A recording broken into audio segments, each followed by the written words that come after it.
support in 5 of them. And then I'll go like a week without ever getting filled ever. Oh yeah, that's the other thing too, right? Is if you play support, then you won't get filled. I don't get filled. And that's the only Yeah, reason that I queue support. I don't that really makes like sense. support at all. But Oh yeah, it's great. Um, I don't really like any of the champions. That's really the main thing. I'm not really a fan of a single one of the support so you champs. don't have a ton of time, right? What, playing support? No, I mean to do this because you said you didn't have time to play a game or No, something. I don't know. I would say unknown Okay. amount of time. I mean, probably Where at do I least start? another. How long did that game last? Probably 23 minutes. I probably have maybe half an hour. Yeah, I mean that's fine. Let me pull some stuff or something.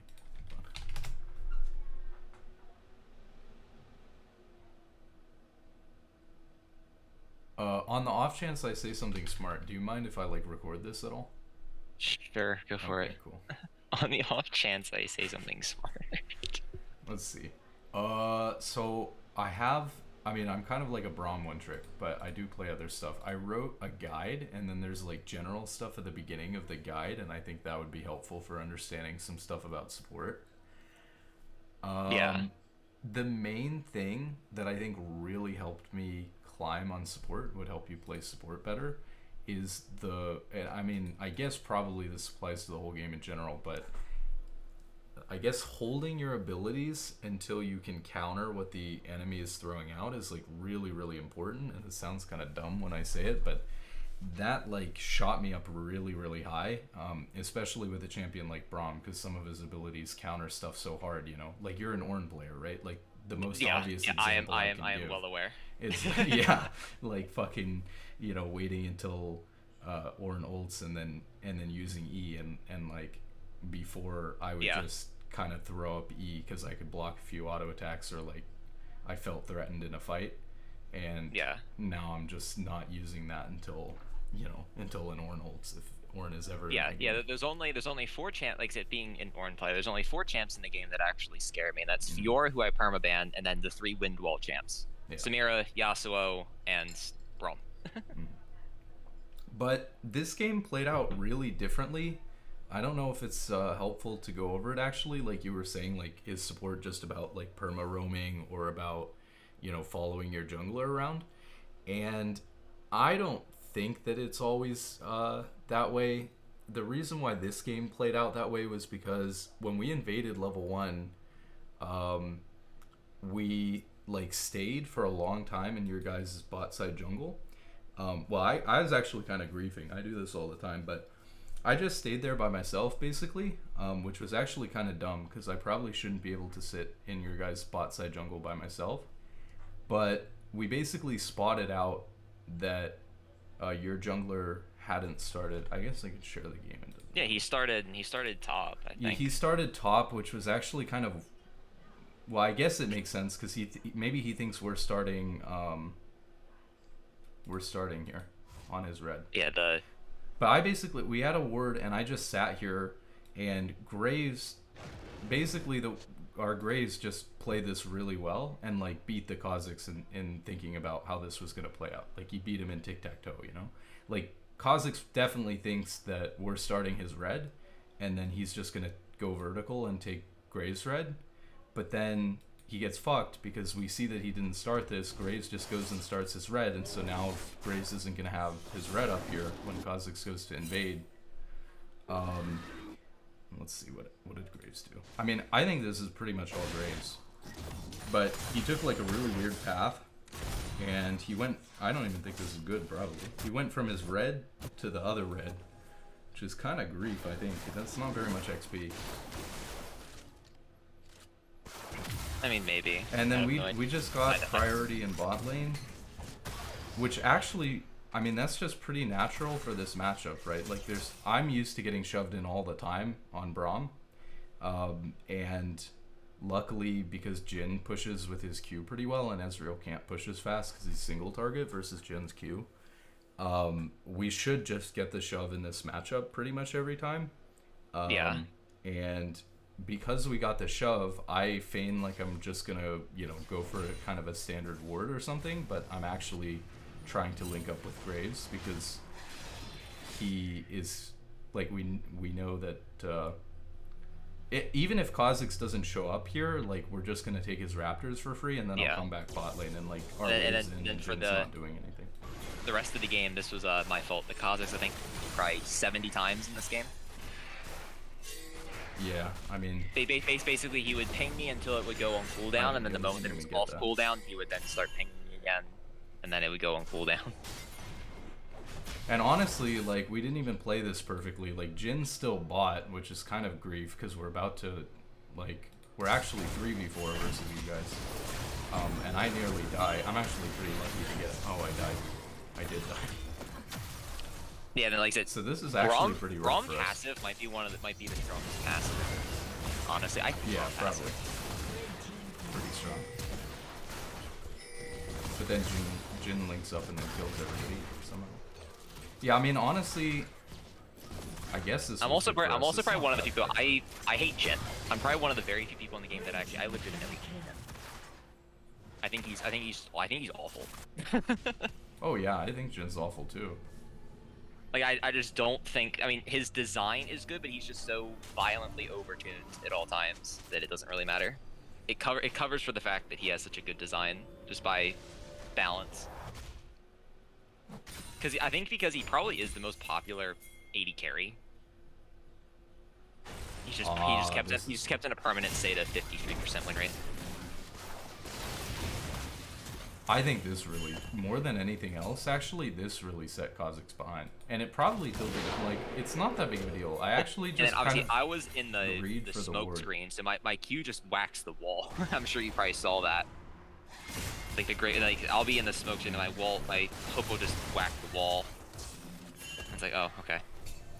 Yeah, this is actually worse for him than what happened over here, because your team took a pretty even fight, even though Jin got kind of fed off of it. Like, we did lose Orianna. Oh, Orianna. Yeah. We lost Silas, Graves, and I.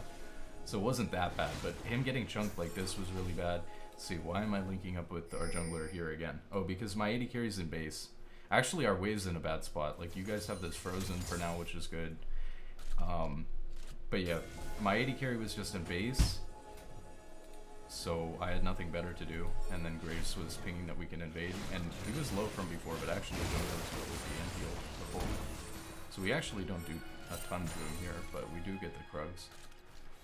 But in my opinion, like, I don't play most games like this, and I don't think that this is like consistently gonna work, because your jungler's not always invading, your jungler's not always ahead or in a matchup in the jungle where they can invade. It's just like this worked because of how things happened early, and our jungler getting ahead and him wanting to do this kind of stuff. So basically, I would say that like what I'm actually doing is I'm not just perma roaming or perma looking to link up with my jungler. It's just at so many different opportunities, different points in the game, I'm left like with nothing better to do but then to go invade with my jungler, because our wave's in a good spot, because we're doing a lot. Their Jin's fine. There's a base or something like that. And then somehow you don't die there, and then I get hit with Jin diff. How do we get into a fight here? You guys chase. I try to hook the Graves and ended up hitting you. Yeah. This was smart of me. I mean, I'm not trying. I mean, obviously it was a good game. I'm not trying to just like. But I knew that you were gonna try to hook Graves, and I stood in front of him so it would hit me instead, which was pretty good. But yeah, I don't know. I think a lot of I would play Braum. Mm-hmm. Like, I would play Braum myself if I could actually land his Q. I've tried to play Braum a few times. Oh, I miss his Q all the time. And I was gonna say, I don't think I've landed maybe two in every like 10 Qs that I would ever hit. I would just never land it, so I just stopped playing him because I was like, this is awful. I miss my ult all the time. It's too slow. Oh yeah, everything's too slow to soak that. Yeah. Yeah, I think that this fight's not that good. Yeah. For you guys. I think that you're pressured into this fight. Ezreal's also level 2. Yeah, right. Like, Ezreal's level 2. The item. Yeah, I mean, Dirk on Jin.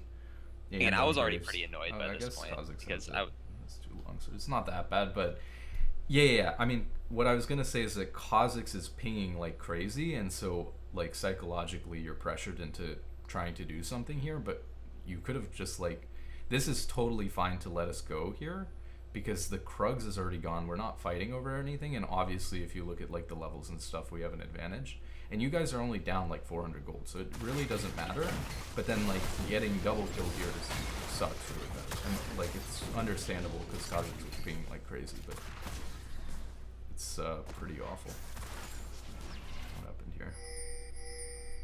I mean, this is pretty grief too because I'm really low, so it's not like I can actually zone Ezreal off of this, but I wanted to try anyways. I mean, I guess Jhin can help me with the W here. But I definitely, one thing that I do when we're really far ahead on support, and we did it this game, is I really love to just like sit in this bush behind the enemy tower and just like prevent you guys from ever being able to walk back in. Which I think I did multiple times this game.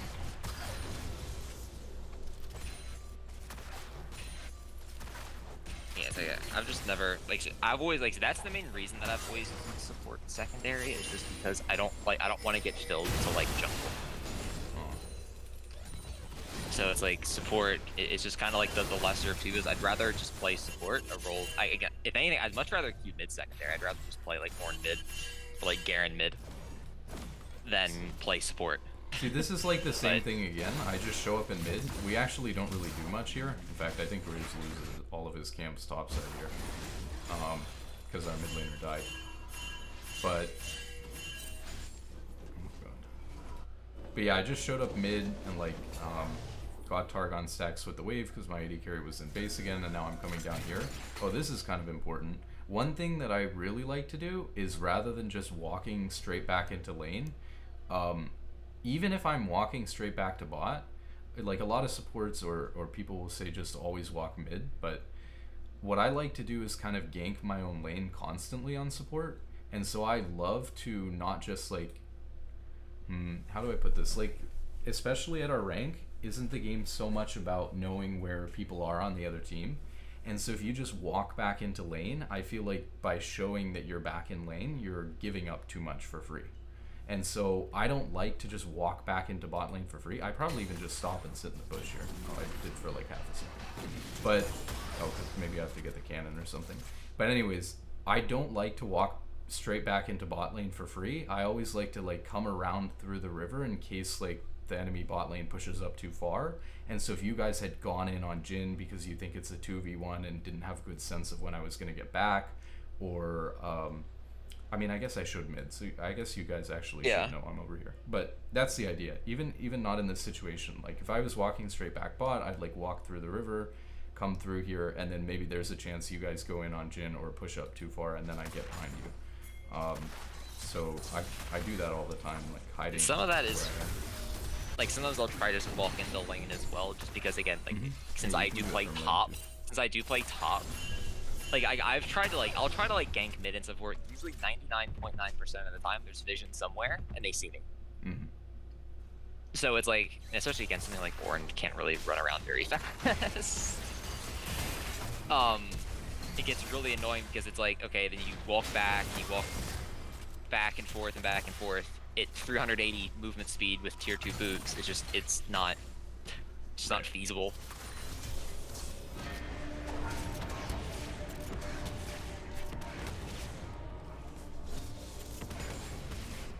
Yeah, this is one of those times I'm looking to, like, I guess we know Kha'Zix is dead, and so I don't want Ezreal to be able to walk up to the wave.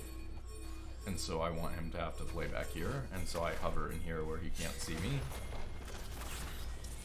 Just everything circles back to that level like 3 or so fight, and then you just lose the game. And that's that's honestly like one of the things that's why I've actually wanted to quit this game for a while. Is because entire games are decided at level 3. Yeah, and I one trick one of the strongest late game champs in the game. So I just hate how the game is. Yeah, I agree with you. I mean, Braum doesn't have anything that makes him particularly good at scaling, but he does better later into the game because his team fighting's so strong. And his laning is weak, right? So I prefer going later too. So it definitely sucks.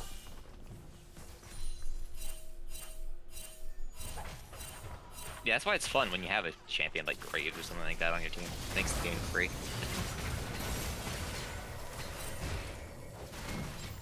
It's like, oh, I have Graves. He'll just invade level 3 and literally beat anybody, any other jungler in the game. He will literally just beat them. And it's like, okay, we just win the game now because we have Graves.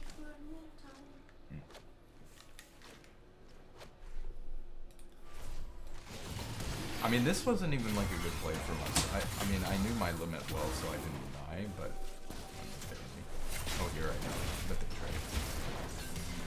trade. That's another thing I like to do all the time on support. Is I'm not a support player who... I mean, I guess I like living, but... I kind of like the sweet spot on support is you... In my opinion, now this is a little bit of a hot take. A lot of people don't play this way.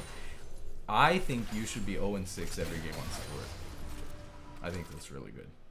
But yeah, like, I'm opposite. I hate, obviously, because I do play top lane, I hate dying. Because dying is obviously infinitely worse in top than any other role.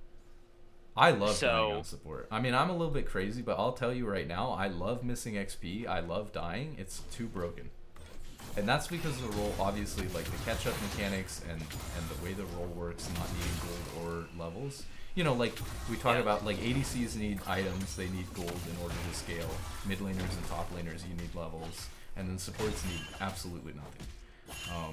So I love, especially if I'm losing, to intentionally go down like a lot of levels.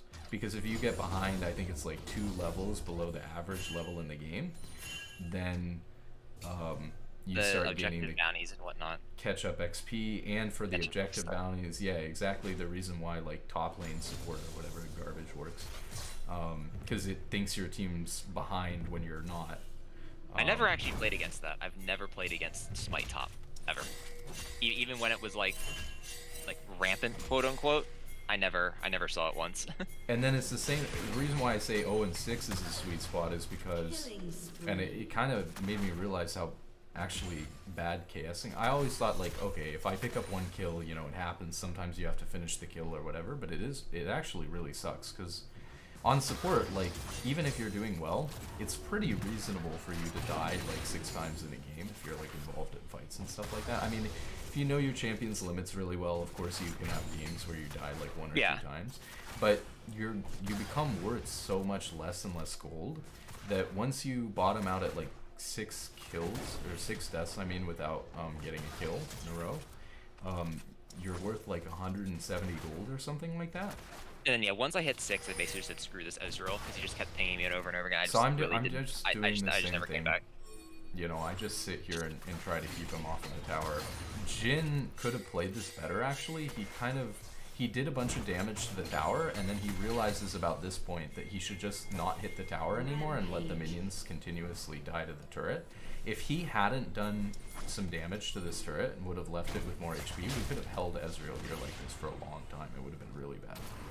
Yeah, like if the Ezreal wasn't annoying, crazy, toxic player, I would have just stayed bot. But I was like, I'm not. I'd rather lose the game than help him. Basically, is my which is a bad mentality to have. Yeah.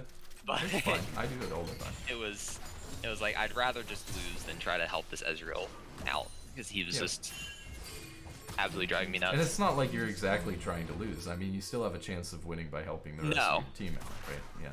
And that's what I was thinking. I was like, we're only gonna win this game if I can either get the Orianna fed or the Kha'Zix or whatever.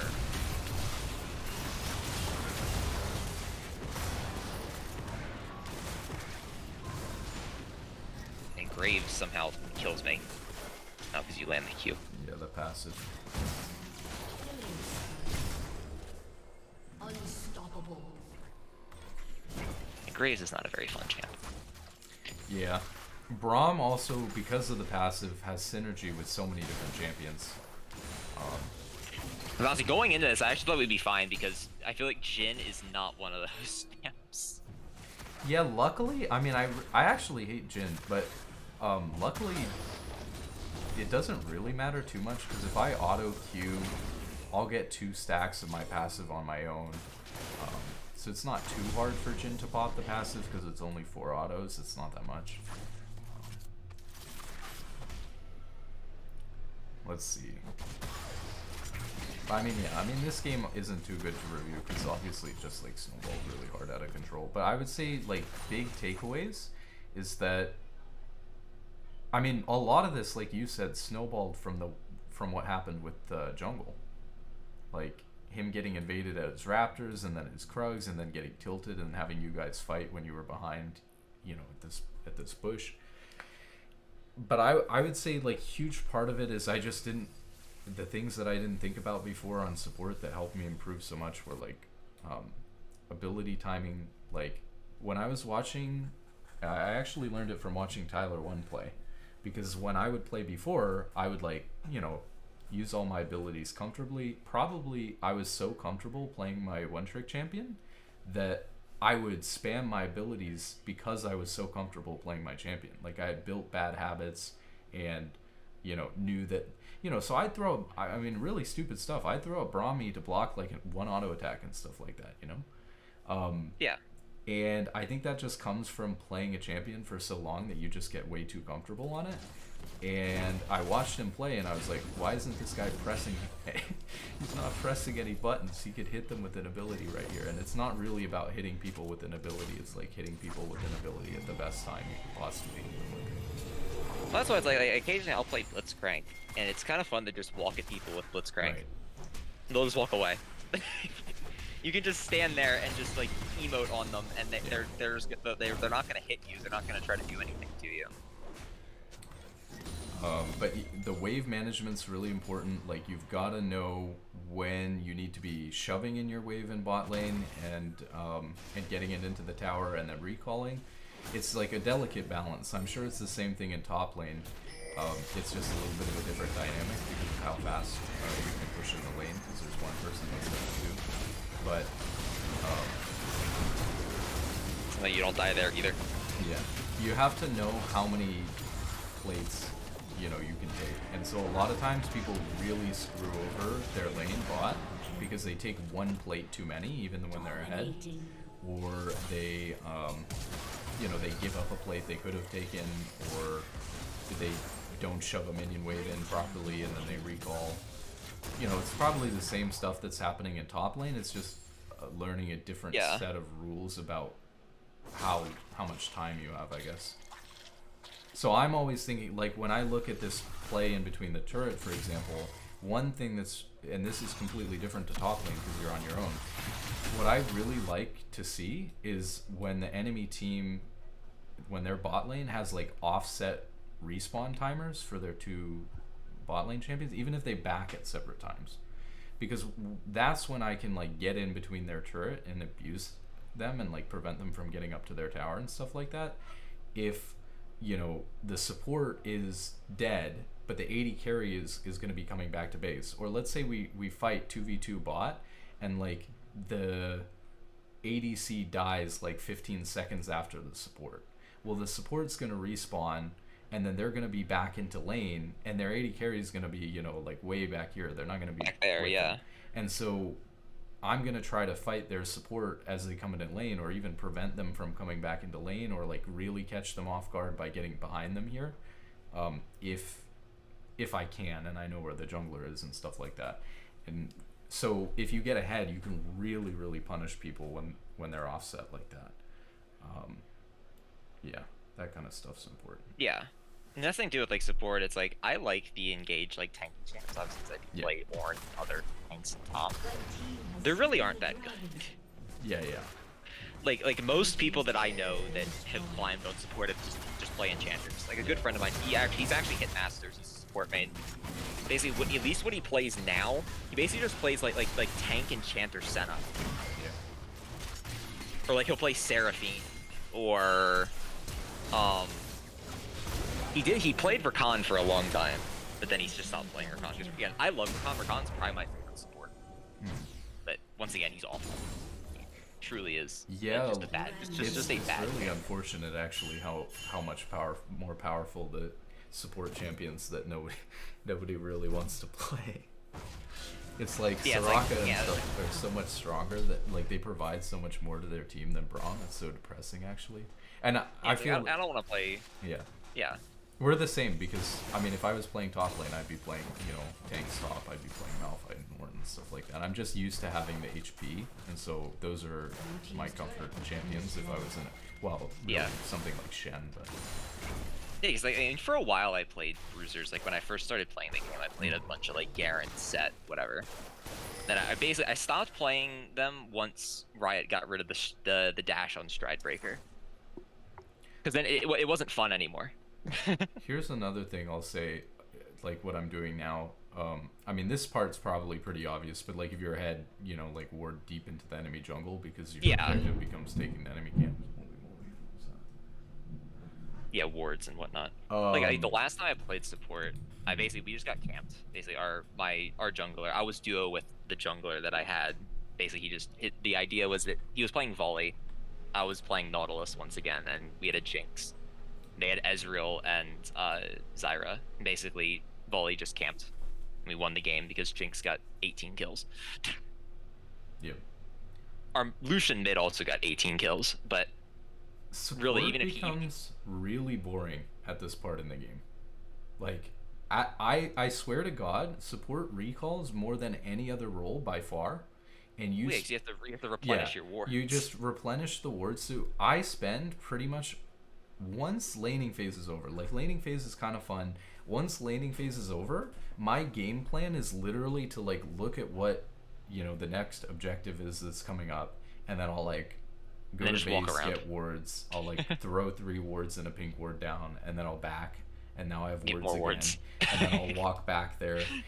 And usually, like when someone is playing support against me and they're thinking the same way, like we're just taking turns clearing each other's wards and then clearing each other's wards. Yeah. So then they'll come in after I put those down with the sweeper and clear them all out, and then I'll recall even though I'm full HP, full mana, no item to buy, and then I'll recall and then I'll come put them back, and then I'll go back to base, clear their wards, put my wards down, go back to base again, and we'll just do it over and over again.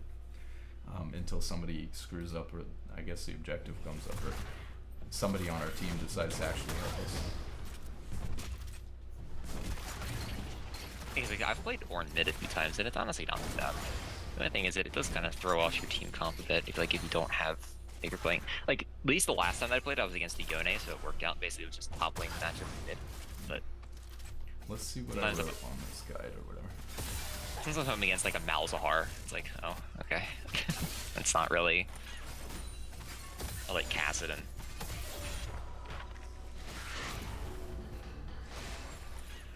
I mean, this is just a point that highlights what I was talking about. Like, you know how we tell like silver players or whatever to learn like all the abilities that there are in the game? Like that's your first step, is you have to learn all the abilities that there are in the game. Yeah.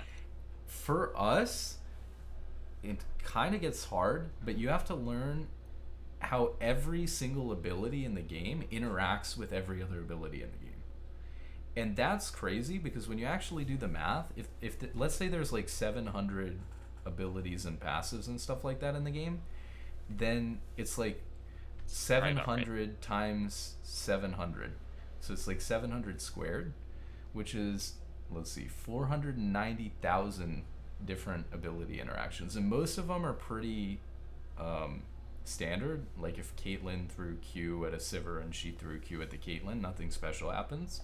But then, like we talked about, there's like special ability interactions where like Ornn will ult and then Braum will E it and it gets blocked for some reason or whatever. Yeah, like I could tell you all the goofy stuff that Ornn can do. And like obviously, like Ornn, like with his E can break terrain. Like if you have, like if there's like an enemy in Nivea, you can break the wall in front of the pillar. Or if they're on your team, you don't break it. You can just use it. So that stuff comes in really, really handy on support. Like that dictates, you know, everything about whether a champion counters a champion, all kinds of stuff. It gets really detailed. Like, you know, obviously there's nuances you know about Ornn. Same thing, like people think that Morgana counters Braum, but if you have, if Morgana has 1 point in her E and you have 2 points in your Q on Braum Q does enough magic damage that it'll blow through the. It'll blow it through, yeah. And so it'll just barely get rid of the shield, and then your passive is still on her, because it'll apply the passive even if the shield thing doesn't do it. So Morgana players a lot of times, especially if they just pick Morgana to counter Braum, don't expect something like that at all.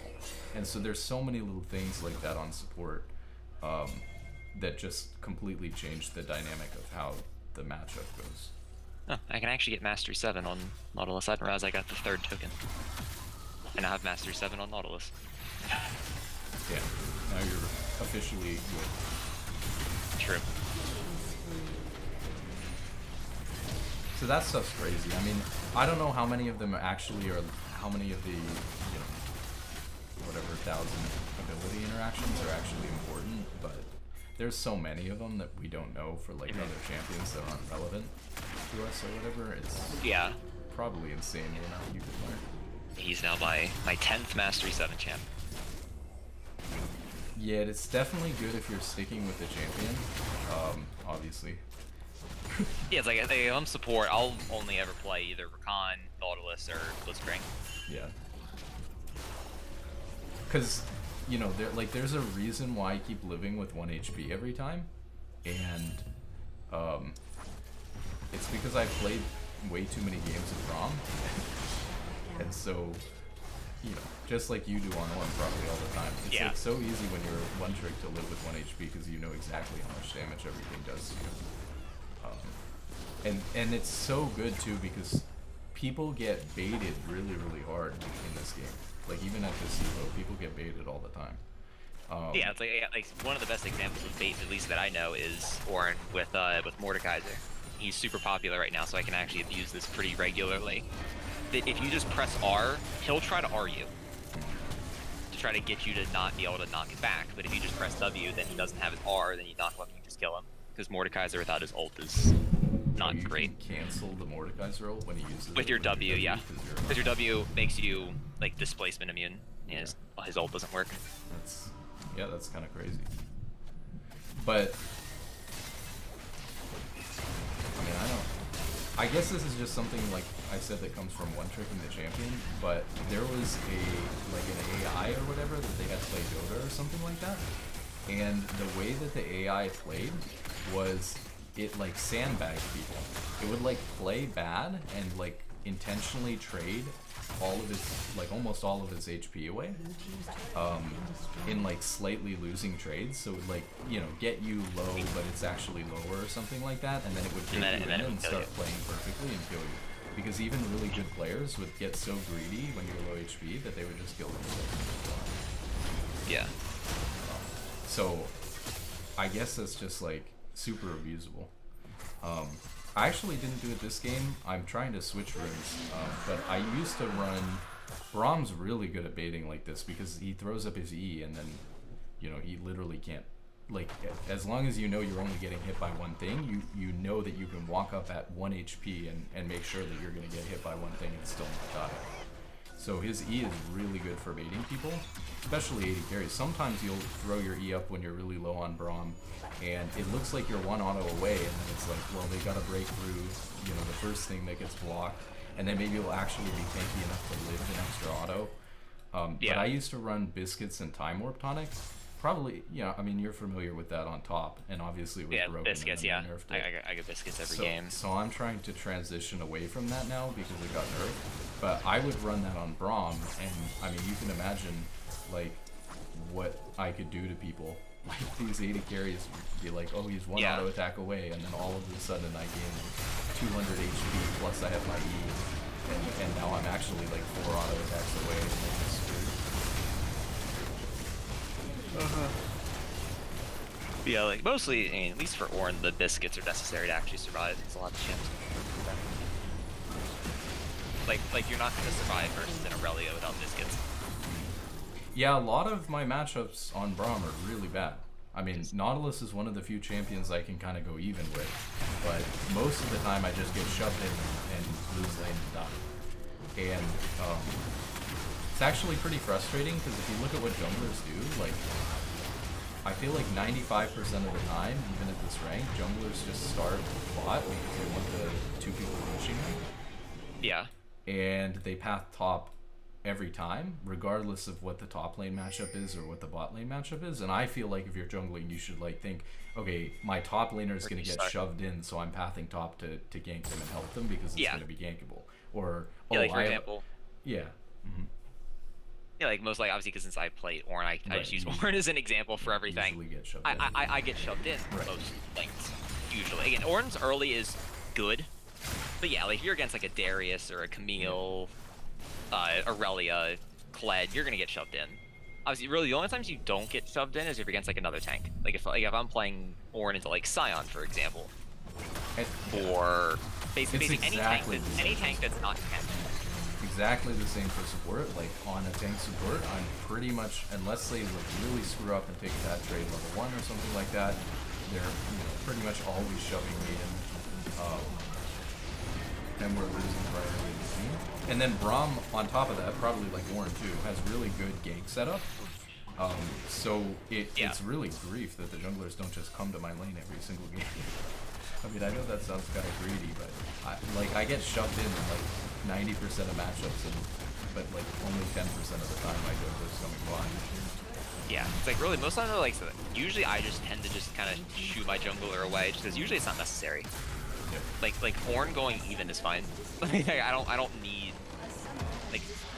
like unless it's like either just really egregious or like there are some matchups that I need to help. Like for example, Aurelia is one that it's always nice to have the help. Mm-hmm. But yeah, it's like if I'm playing like Ornn, I'm against like I'll just use Jax as an example. You really don't like once you rush Warden's Mail, Jax can't kill you until he buys Sunder because Sunder is a broken, awfully designed item. I could sit here for hours and explain how awful. Because it does, what does it do? Percent health damage or something, right? To tanks? Yeah, you don't like that. Yeah. Yeah, I mean that's most of it. I don't think it was a great game to VOD review, but I would try to do like a lot of the concepts that you know from top lane do actually apply. So try to learn what differences there are and like what waves you need to be shoving and what waves you need to be freezing and when you have the opportunity to leave and stuff like that on support. Because you basically, just like any role, you don't want to have any downtime where you're just wasting time doing nothing. And there's a lot of times where on support you're just standing around and you're not farming and you're just soaking XP. And if a lot of times, like I said, it's just better to give your AD carry the XP, even if you don't get something somewhere else. You like back somebody up so that if something does happen to them, they can't die, or even just giving solo XP over to your AD carry and then rubber banding back into the game and playing safe while you're behind during that little bit of time that you kind of artificially put yourself behind is good. But the big concept I'm sure you're familiar with, right, that applies to the game and support too, is like I usually choose whether I take Ignite or Exhaust based off of this. I mean, it's basically just scaling, but obviously Ornn as a heavy scaling champion, I'm sure you're getting into games where you're like, why aren't we just, why are we trying to fight so often and then like going 0-10 bot or something like that when we scale really well and would just win the game if we just farmed. And yeah, I've lost plenty of games like that where it's just like, if we just don't hard run it, we just win the game. Right. So that's like, yeah, this game, I'm looking at our game as an example. It's kind of actually ambiguous. I mean, Gangplank scales really well. In my opinion, Jhin scales terribly. So I think Ezreal scales really great compared to Jhin. But it's kind of hard to say for this game in particular. But yeah, usually I'll pick Ignite if I feel like we have to win the game early. So if we've got the Lee Sin and the Quinn top or something like that, or Lucian AD carry or something, then I'm picking Ignite. And then I'm going Exhaust if we want to scale and just survive the lane. Yeah. And then, I mean, even your runes could even change based off of that. And in the way that you play certainly changes off of that. because sometimes even if you're playing Ornn right in top lane, like sometimes if the whole rest of your team, well, I guess you're a scaling champion in and of yourself, but sometimes even on Ornn, like if all four of the champions on your team were like super early game champions, you would have to kind of play Ornn like you want to win early. And maybe for Ornn that just means like letting them get ahead early because they're strong early and you just not doing anything, which is kind of Yeah. the same as scaling, to be honest. But Yeah, 'cause it's like there's really only two, arguably on Ornn it's three ambiguous. keystones you can really go on Orin. Grasp, you're gonna go 90% of the time because again, basically most games your lane opponent's gonna be melee. You're gonna be trading with them. You're gonna be fighting them. Then the other 10% is either spellbook, if ignite is helpful. Like for example, like if I'm against, I don't know, GP for example, even though he's technically melee, he plays like a range champ.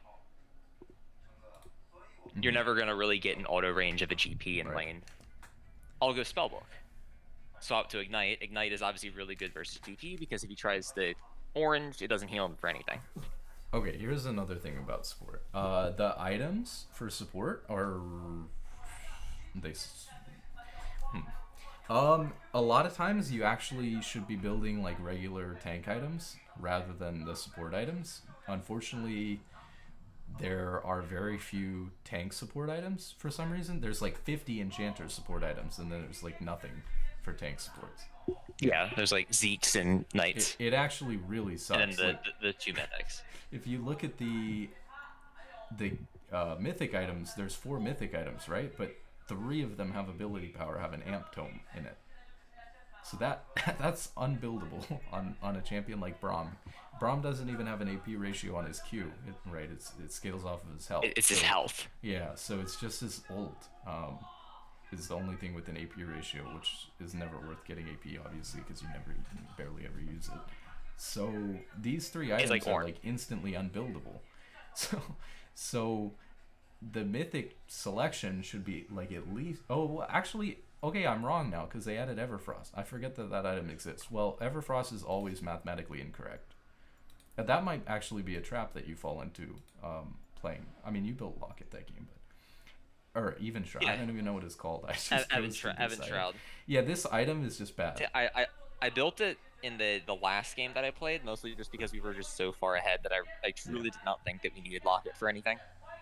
Yeah, Evan Shroud's awful. Yeah. I hate that they destroyed Abyssal Mask for it.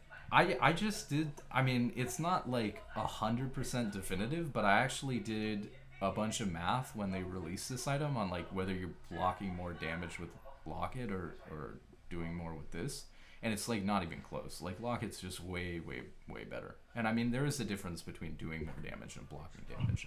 It's not always gonna come out to like the average scenario that I've come up with. Obviously, but the numbers are just like not good on this item.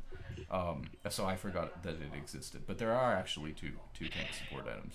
And then the same thing with the legendary items. With the legendary items, there's Knight's Vow and Zeke's are the only 2 tank support legendary items. And, the 2 like defined at least. Like maybe Redemption. Is kind of ambiguous. So you could go Redemption, especially on Nautilus because you have a shield on your W. But then a lot of the other tank. But that's it. Items. Whereas there's like how many mage support items are there? Like 1 billion. You got all of these ones. I mean, that's what Ardent Censer, Staff of Flowing Water, Mikhail's Redemption. What is it? Chemtech Putrefier. Do they have more? Those are just the mythics. But yeah, they have a lot more.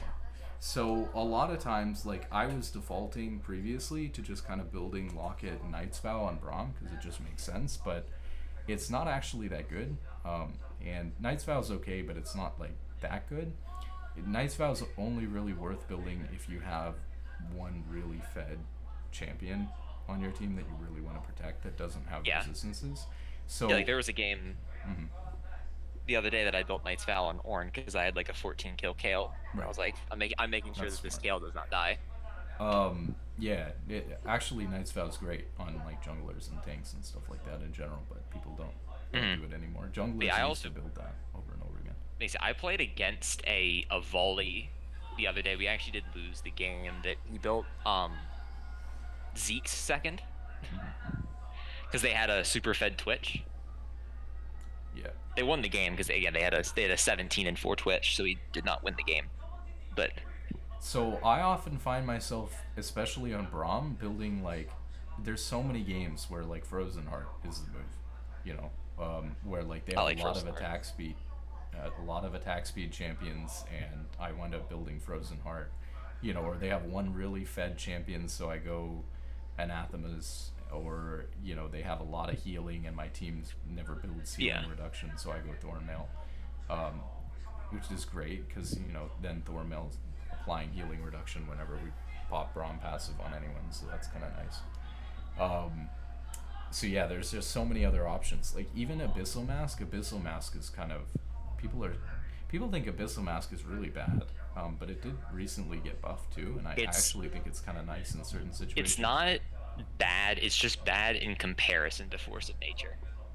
Right, Because but if you're Force playing Force of support, Nature is yeah. yeah, if you're playing support, you don't need all this Obviously, extra yeah. movement Support, it's speed and different. magic Yeah, resist. Right, it's like this item is like the AP Frozen Heart. You know, it's like the Frozen Heart yeah, for mages. And so if you have like one there, it's kind of a niche scenario that you build it. They have to have like 2 AP champions or more, and you've got to have an AP champion on your team. And because it's flat magic resist that it takes away from them, it's best if they're not building any magic resistance. if they're squishy. Yeah, Which is usually why it's better if you only have like one AP champion. If you had like 2 AP champions or 3 AP champions, they'd be building so much MR that it's not worth it. But in the angles or games where this item is like a good option to go, it's actually really strong. like I said, I just wish they would put it back to what Abyssal Mask was Yeah. originally like in season Oh, 10 me when too. I started. The Yeah. amplified magic damage Yeah. aura. Yeah. Or even last season's Abyssal, Well, yeah, I meant last season, which but was that's the season 11's, which was again like the exposure damage. yeah. You'd get like on CC you would get like 10% more physical when magic damage on when it them. was like that last season, it was so great for so many sports. Like Nautilus and Leona would build that as kind of a core item. It was And basically yeah, I built it every game on Ornn yeah, as well. it was basically a tank support legendary item, even though it wasn't exactly meant for supports. And I was super excited when they announced what was it? That they were gonna Shroud make it or a Evan support Shroud? mythic. Be- Yeah. because I thought maybe we were going to be able to go both at the same time.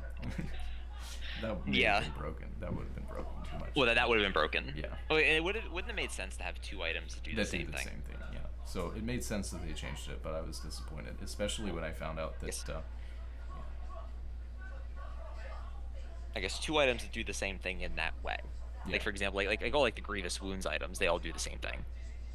Putrefier, Thornmail, Yeah. Mortar Reminder, Chainsword. I mean, I'm all actually do- kind of griefing right now because, like I said, I'm messing with my runes on Braum, so I'm taking what is it like the item haste rune, and I'm trying to go Locket Redemption every game, but I don't. I'm just testing. The I don't know what Cosmic? that's gonna be good. Cosmic Insight. I don't know what it's called. Maybe. I'm in the wrong Yeah, it page. gives you Yeah, Summoner Spell probably. Haste and Item Haste. Oh no, Ingenious Hunter. Oh yeah. Oh, There's two. Ingenious Hunter. Oh, I wish I could take two. I'm gonna have to think about that. Yeah, Yeah, because I'll I make go that. Cosmic on Ornn every game. Maybe I go just 'cause Hail of Blades on Braum again. mostly because it's the decreased teleport cooldown is nice. You get because it shaves like a minute off of teleport cooldown. Ah, yeah, that makes sense. So it's like having teleport a minute sooner than your lane opponent if you use it at the same time, for example, could help. I just really I think it helps occasionally, but in solo nowadays queue. it doesn't. I- Yeah, like now, yeah. Sorry. Go. I You can just go. really like in solo queue having runes that help early because it feels like just like you were talking about. We want to scale, but it feels like every game's decided so early, or somebody gets so tilted that it's just over. Pretty early into the game in solo queue. So I want to have runes that are really helpful for combat, and that's why I loved being able to take Biscuit and Time Warp Tonic so much because it was like, in my opinion, it was just such a good, like in combat rune setup that you could take secondary. Yeah. Yeah, because it's like on Ornn for a long time, I always spammed conditioning every Yeah. game. I would always go grass, demolish, conditioning, overgrowth. But then I discovered it's one of the things that as I've climbed more so than just the way that the game is, because obviously the farther that you climb, the earlier that games are decided. Mm-hmm. Like in gold, the game is not decided as early as it is in like the elo that we're playing at in high Yeah, the diamond. lead's harder to overcome for sure. So it's like I just go bone plating and second wind most games now, Yeah. one or the other, Yeah, I just do because they help. the same thing. They're more useful earlier.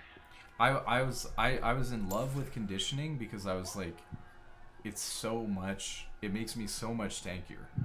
But And honestly, at 12 minutes into the game, on a champion like Braum that's getting poked, and shoved in by every, by Karma and Soraka and stuff like that every game, there's no way I can actually take conditioning into them.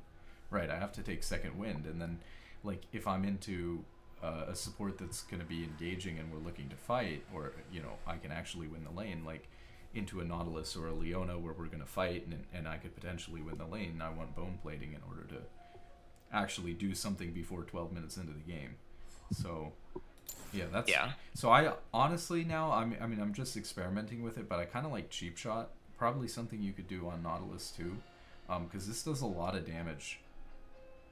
Like so a lot of Shens will go like in top. A lot of Shens will go cheap shot because Shen wants ulti hunter obviously. So and I could go other stuff here. I actually don't roam a lot, which is why I said that game was so weird. Braum is not a great roaming champion because there's so many good tank supports that can roam, but Braum is not exactly one of them. It's pretty hard when you get around into mid lane or something like that to actually make something happen, because like you talked about, your Q is just slower, and I feel like I would just walk into mid lane, miss Q, and then walk away. my mid laner, and then walk away, and I've wasted like 30 or 40 seconds. And so I could understand roaming a lot on, hook supports like Nautilus or on Leona, where you can kind of make stuff happen more easily. Or like Rakan, like anytime that I play Rakan, I would roam a decent just because I can just go Relentless Hunter and then get all the extra movement speed and just run around. I would always rush Lucidity boots, and then that you can would get be around a situation where I would love something like Relentless Hunter, but on Braum, I don't know yet. I mean, maybe I'll even end up going this, I don't know, but to give me more, because I don't want to take Ingenious Hunter and then feel like I'm forced into going Redemption, even if Redemption's not the best item. And I could take Ingenious Hunter and not go Redemption, but then I'm only using it on Locket, and Trinket, I guess, which isn't that good. So I'd be better off taking something like Relentless Hunter, but I don't know. It's interesting to figure out.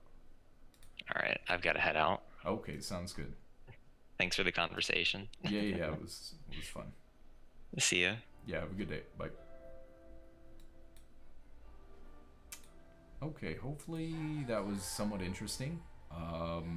It was a little bit all over the place, so I do apologize for that. I was trying to hit stuff that would be relevant to that guy, and unfortunately that kind of meant that I was all over the place and didn't really go through things neatly, but I think it should be an interesting conversation, so maybe I'll upload it. Thank you guys for watching, and have a good day.